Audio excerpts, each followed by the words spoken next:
A lot of people have told me that they've tried to make car diffusers, but the scent just doesn't last, or it fades after a couple days. If that's you, I'm gonna show you exactly how I make mine smell strong and last for about 4 weeks. I've sold over 1,000 car diffusers through my business, and they've become one of my best sellers at vendor fairs, online, and even private label orders for other businesses. This is the exact formula I use. Same fragrance load, same base, same process. And today, I'm giving you every step, nothing held back, whether you're making these for yourself or to start a business. This is how to make car diffusers that actually fill your car with scent and stay consistent for week after week. And if you're someone who's interested in selling or even offering private label options like I do, feel free to shoot me over an email. It's linked in the description. Let's dive in. I'll walk you through the exact formula, what supplies I use, how I ensure it's IFRA compliant, and my best tips to keep them smelling amazing for weeks.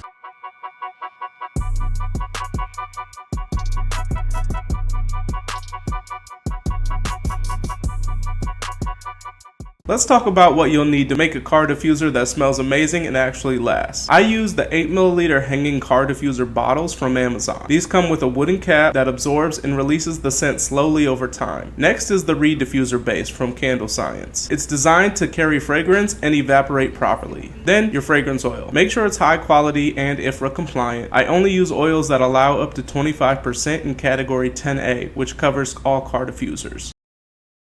I always double check the IFRA documentation for every oil I use. For car diffusers, you want to look at category 10A. If it's approved for 25%, that's my max. I don't go above it, even if it smells great, because safety always comes first. You'll also need a few basic tools. A glass or metal bowl for mixing, a syringe to put it in the 8 milliliter bottles, and something to stir with. Oh, and also a scale to measure. And then you'll also need 1x1 inch labels from Avery, and I'll link the exact template I use below. These are the same tools and materials I use for every single batch. No guesswork, no gimmicks, just what works. Now let's mix a small batch of diffuser solution using my exact formula. This batch will make about 16 car diffusers. Again, I use 25% fragrance oil and 75% diffuser base. So for a 4-ounce batch, I'm adding 1 ounce of fragrance oil and 3 ounces of base. Start by pouring the fragrance oil into a glass bowl, then add the base. And all you have to do is stir gently to combine. You want it fully blended. Once it's mixed, I use a syringe to fill each 8 milliliter bottle. Go slow.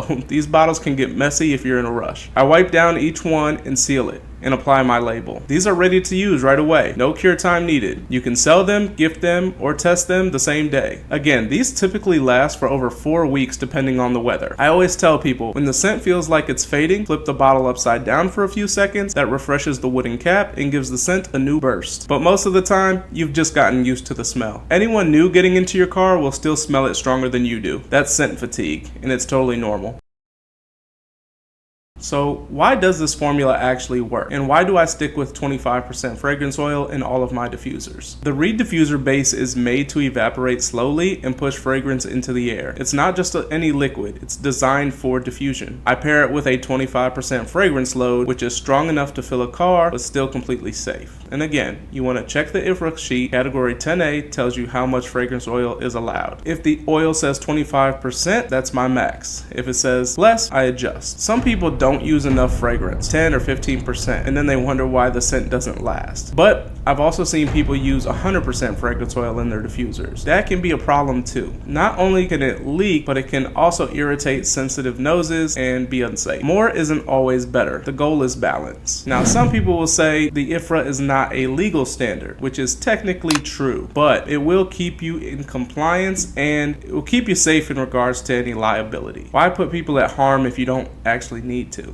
This formula works because it's been tested in real cars across real seasons with real customers. It's the same one I use for vendor fairs, online sales, and private label clients. Before we wrap up, let me give you a few quick pro tips that'll help you get even better results from your car diffusers. First, if you can't smell it anymore, flip the bottle upside down for a couple seconds. That resaturates the wooden cap and gives you a fresh burst. Second, add a mini instruction card, just a few lines telling people how to flip it, what to expect, and how long it should last. It makes your brand look professional and cuts down on customer confusion. And third, not every fragrance performs the same in a car. Fruity, musky, and fresh scents tend to do better than soft florals or light powders. So if you've ever had one fall flat, it might not be your formula, it might just be the fragrance oil itself. Every small detail adds up. When your process is consistent and thoughtful, your customers notice and they come back. So that's how I make strong smelling, long lasting car diffusers that people love. Now you've got the exact formula and process to do it yourself. If you're already making diffusers, drop a comment and let me know your go-to scents or what you're planning to try next. If you want to grab one of mine or you're interested in private label, check out the description. My email is down there if you want to connect. I make these videos to help other makers grow real businesses without wasting time, money, or energy on guesswork. So if this helped, give it a like, subscribe, and check out some of the other videos I've made on scaling your candle brand from scratch. Thanks for watching. I'll see you in the next one.